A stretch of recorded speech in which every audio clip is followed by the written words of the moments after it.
ధృవీకరణ పత్రాలను సులభంగా పొందేలా ఈ సేవ మీ సేవ నూతన ప్రక్రియకు శ్రీకారం చుట్టింది. బీసీ, ఎస్సీ, ఎస్టీ వర్గాలకు చెందిన పౌరులు ఇప్పుడు ఈ సేవ లేదా మీ సేవా కేంద్రాల్లో నేరుగా ధృవీకరణ పత్రాలను పొందవచ్చు. కుల ధృవీకరణ పత్రాల జారీ సులభతరంపై ప్రత్యేక కథనం. వివిధ వర్గాల ప్రజలు రకరకాల ధృవీకరణ పత్రాలను పొందడం గతంలో క్లిష్టంగా ఉండేది. గతంలో ప్రతి దరఖాస్తుకు కొత్తగా తహసీల్దార్ ఆమోదం పొందాల్సిన అవసరం ఉండేది. దీనివల్ల ధృవీకరణ పత్రాలు పొందడంలో జాప్యం ఏర్పడుతుండటంతో ఈ సమస్యను నివారించడానికి ఐటీ పరిశ్రమల శాఖ మంత్రి దుద్దిళ్ల శ్రీధర్ బాబు ఆదేశాలతో మీ సేవా విభాగం దీనిపై దృష్టి పెట్టింది. సీసీఎల్ఏ, పీసీ సంక్షేమ, ఎస్సీ సంక్షేమ, జిల్లా అడ్మినిస్ట్రేటివ్ అధికారులు, తహసీల్దార్లతో పలు దఫాలుగా సమావేశాలు నిర్వహించిన అనంతరం తాజా మార్పులు చేపట్టారు. ప్రయోగాత్మకంగా ఈ మార్పును 15 రోజుల క్రితం అమల్లోకి తెచ్చారు.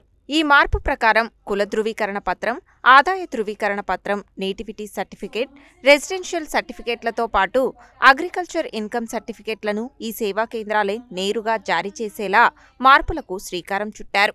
ప్రతి సంవత్సరం తెలంగాణ రాష్ట్రంలో దాదాపు 20 లక్షల మంది వివిధ ధృవీకరణ పత్రాల కోసం దరఖాస్తు చేస్తూ ఉంటారు.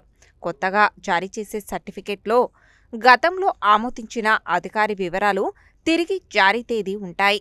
ప్రత్యేక కేసుల్లో ఉదాహరణకు హిందూ ఎస్సీ నుంచి క్రైస్తవ మతంలోకి మారిన వ్యక్తి బీసీ కిందకు వస్తే జీఓఎంఎస్ నెంబర్ 3 తేదీ 9/9/2020 ప్రకారం దరఖాస్తును గత ప్రక్రియ ప్రకారం ఆమోదం కోసం పంపిస్తారు.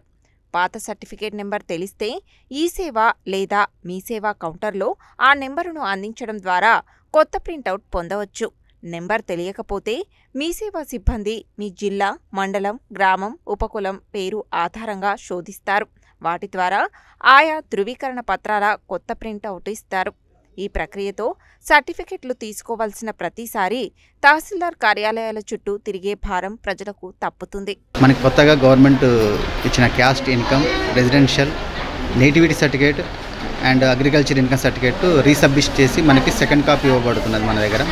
కస్టమర్ ఇదివరకులాగా వచ్చి మళ్ళీ క్యాస్ట్ సర్టిఫికేట్ తీసుకునే వ్యక్తి ఎస్టీ కానీ బీసీ కానీ ఎవరైనా ప్రీవియస్ తీసుకొని ఉంటే, పాత వాళ్ళు తీసుకొని ఉన్నా కానీ వాళ్ళ ఆధార్ బేస్డ్ కానీ వాళ్ళ రిజిస్ట్రేషన్ నెంబర్ మీద కానీ మొబైల్ నెంబర్ మీద కానీ మన దగ్గర సెర్చ్ చేసి వాళ్ళకి ప్రింట్ ఇవ్వడం జరుగుతున్నది మన దగ్గర.